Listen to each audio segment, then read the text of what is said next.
Hi, I'm Tristan, and welcome to the EdTech Teacher Podcast.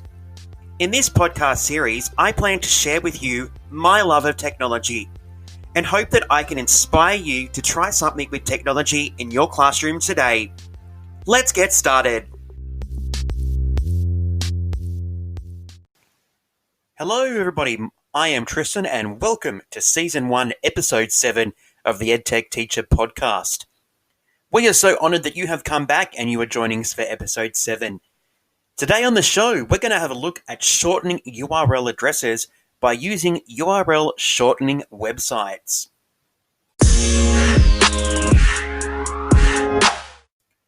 Alright, I am sure that at some stage of our teaching careers that we have asked a student to go to a website that we've had printed on a worksheet, it's been projected on a whiteboard, a screen, a TV, in a number of different ways.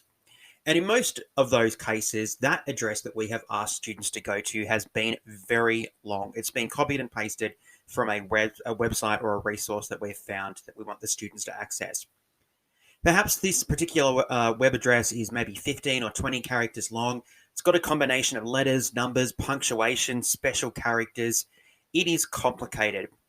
And I am in no doubt that we have had at least one student in our class at one stage who has screamed across the classroom that the address doesn't work. And the reason for this is that web addresses, when we copy and paste them and share them with students, are long and complicated.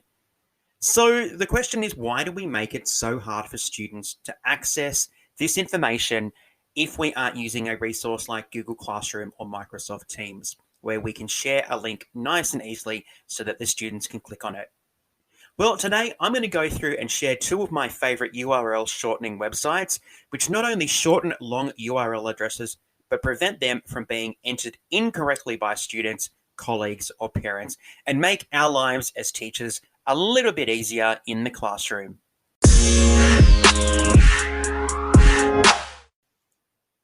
All right, the first URL shortening service that I regularly use in my classroom is bit.ly, bit.ly.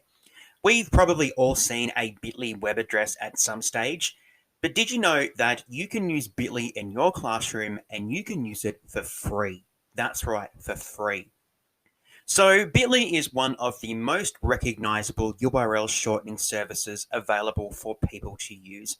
It is used by big businesses, the media. It's also used by educators.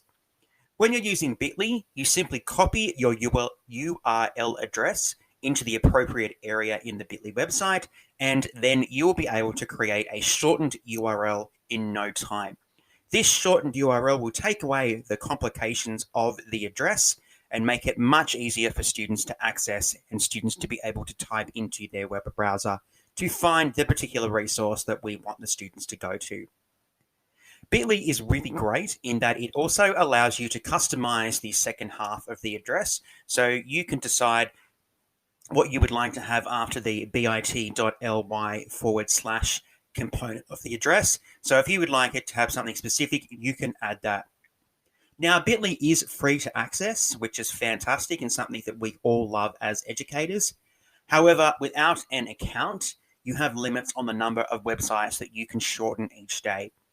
But you can create a free account with bit.ly. That's right, a free account, and you can shorten your URLs to your heart's content. That's right, you can shorten as many URLs as you would like with the free account, which is fantastic.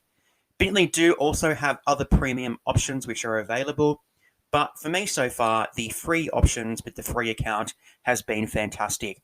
I'm a big lover of bit.ly, and I think it's a really great way to make it easier for our students, our colleagues, and even our community members to access and find and use really great resources that we find on the internet. So have a look at using bit.ly if you want to take away that problem of really long, complicated URL addresses in our classrooms. Okay, the second URL shortening service that I'm going to talk to you about today is called Tinyurl.com. Tinyurl is very similar in the manner that it's creating shortened URL addresses just like bit.ly, but I vary between using Bitly and Tinyurl depending on how I'm feeling and what I'm doing and what I would like the address to look like. So Tinyurl does work in a very similar fashion where you take your URL address, you pop it into the Tinyurl website, and it creates a much condensed, much easier to access and use URL address using the Tinyurl prefix. Now, a really great thing with Tinyurl as well is that you can also customize the second part of the address. So if you want to make it specific to an activity or a unit or topic, you can do that, which is great. Tinyurl, again, is great for sharing those links, okay, with your students, with your staff, with your community. They're great to put on websites and social media, etc. So in a very similar fashion to Bitly, Tinyurl is another alternative URL shortening service that you can use. I love both, and I definitely approve of both. And I think if you want to make life a lot easier for yourself in your classroom, you will go and have a look at one of these two URL shortening services today.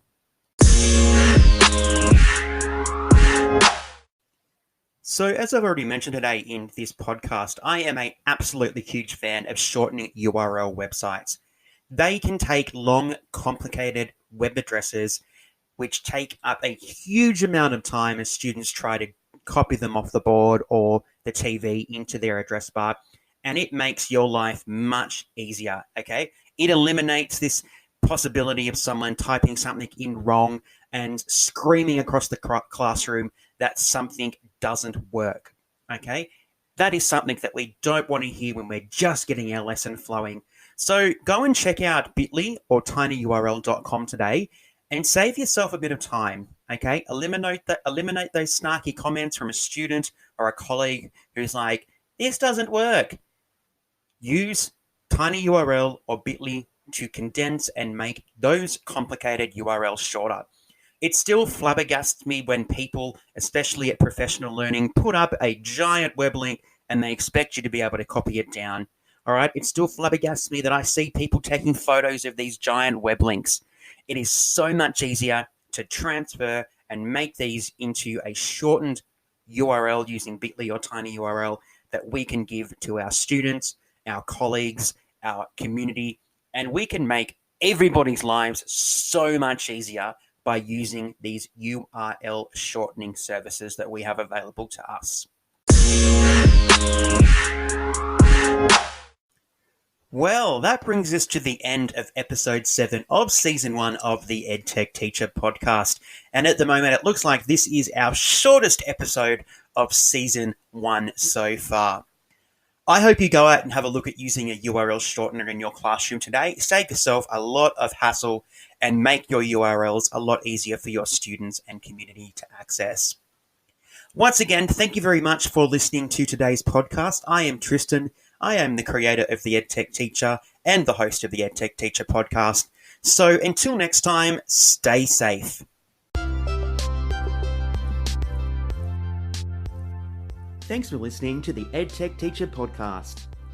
Don't forget to follow us on Twitter, Facebook, or visit our website, www.theedtechteacher.net.